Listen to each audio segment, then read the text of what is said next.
Welcome to Penrose Learning, where we make understanding easy. You're starting with what matters. Open YouTube Studio and sign in so you can change metadata immediately. Once you're in content, filter to show shorts and click the edit icon on the short you want to update. Make those first changes to the title and description now, because that affects search and recommendation signals right away.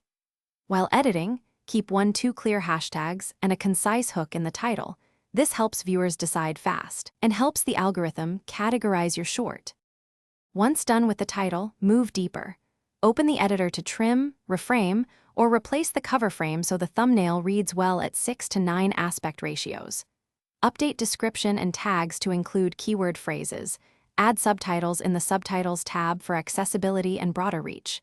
Make sure visibility, age restriction, and monetization settings match your goals. These control who sees the short. Finally, save changes, and note that processing can take a few minutes to reflect everywhere. After saving, verify the update on both desktop and mobile so you confirm how viewers see your short. Monitor analytics over the next 24 to 72 hours to measure impressions, watch time, and click-through rate.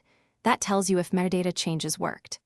If something looks wrong, clear your browser or app cache, make sure YouTube is updated, and reload the video page. If edits still don't show, re-upload a corrected file or contact support. That often resolves persistent display or process. Thanks for watching. If this was helpful, leave a like and consider subscribing. See you next time.